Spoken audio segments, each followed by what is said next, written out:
তো ইতিমধ্যে বন্ধুরা আমরা বাড়ি থেকে বেরিয়ে পড়েছি, যাচ্ছি আজকে একটা নতুন শ্যুটের জন্য। তোমরা আমার ভিডিওটা অলরেডি সবাই দেখে ফেলেছো, ফেসবুকে আমি ছেড়ে দিয়েছি। তো ওই লোকেশনটায় এখন যাচ্ছি বন্ধুদের সাথে।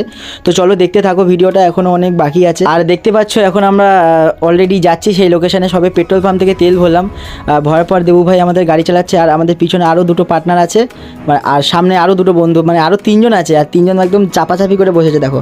আর আমরা যেখানে যাচ্ছি যেই লোকেশনে, সেই লোকেশনে কিন্তু মানে হেলমেট না পরলে হয়, কারণ আমরা পাড়ার মধ্যে দিয়ে যাব। আর এটাও আমাদের একটা বলতে পারো পাড়া, তো তাই জন্য আমরা হেলমেট পরিনি, তার জন্য কিন্তু কিছু মনে করো না বন্ধুরা। আর বন্ধুদের সাথে গেলে কিন্তু একটু ইয়ার্কি ঠাট্টা চলেই, তাই এরা কিন্তু যা ইয়ার্কি মারছিল সেগুলো কিন্তু ভয়েস আর দিতে পারলাম না। সেই ভয়েসগুলো দিলে ভাই তোমরা কেউ শুনতে পারতে না, ঠিক আছে? এত যা বলছে ভাই কি বলবো। তো চলো দেখতে থাকো ভিডিওটা, এখন অনেক দূর বাকি আছে, অনেক দূর যাবো। প্রথমেই বলছিলাম যে পিছনে দুটো পার্টনার, এই দেখো সেই পার্টনার দুটো, আর পিছনের মানে খালি ঘুমাচ্ছে। আর এত ফোন করেছি ঘরে, ফোন করার পরে তারপর বলছে ভাই চ যাবো। আমরা মানে গাড়ি নিয়ে বেরিয়েছি, তারপর বলছে যাবো, দেখেছো?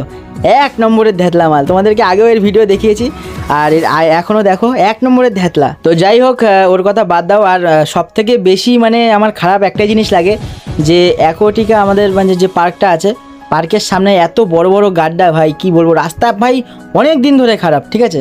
রাস্তাটা ভাই আমি সরকারকে বলবো, যারা এখানে আছো দায়িত্বে, তারা একটু দয়া করে এই রাস্তাটা ঠিক করো। রাস্তাটা কিন্তু প্রচণ্ড পরিমাণে খারাপ, ঠিক আছে? মানুষজনের খুবই অসুবিধা হয়, এবং এর অপোজিটে যে রাস্তাটা আছে সেটাও কিন্তু আরও খারাপ। তো অনেক কষ্ট করে এখান থেকে বেরিয়ে গেছি কিন্তু। আর ওখান থেকে বেরিয়ে আসার পরে হাটগাছা ব্রিজ পার করলাম। হাটগাছা ব্রিজ পার করার পরে একটা জায়গায় আমরা দাঁড়িয়েছি।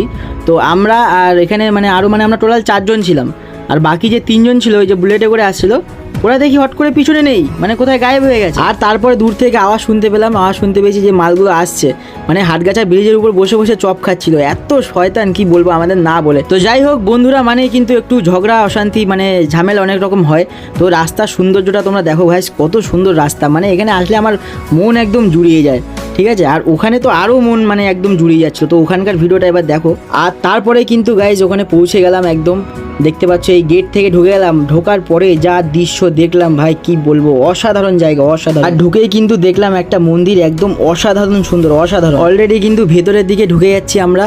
পুরো জায়গাটা কিন্তু একদম গাছপালায়, মানে প্রকৃতি একদম এখানেই মনে হচ্ছে বেশিরভাগ ফোকাস করেছে। এত সুন্দর জায়গা, আমি কখনো যাইনি এরকম সুন্দর জায়গা। আর ঢোকার পরপরই কিন্তু আমাদের একটা বন্ধু পেয়ে গেছি, মানে পুরো আমাদের গাইড করেছে। যতক্ষণ আমরা ওখানে ছিলাম ততক্ষণও আমাদের সাথে ছিল, আমাদের সাথে খেলেছে। জায়গাটা খাই দেখো বন্ধুরা, জায়গাটা দেখো কি সুন্দর জায়গা, এত সুন্দর জায়গা তোমাদের কি বলবো, না গেলে একদম বিশ্বাস করবে। আর এর মধ্যেই কিন্তু ছিল 2-3টে ভেড়ি, এত সুন্দর লাগছে, মানে মাছ পুরো ভর্তি, নৌকো রাখা, আর খুব সুন্দর ঘাট বাঁধা। তো এখানে একটা আমলকি গাছ তোমরা দেখতে পাচ্ছ, এরও একটা ভিডিও আসবে। তো ততক্ষণের জন্য টাটা, বাই বাই, ভালো থাকো সবাই, সুস্থ থাকো। আবার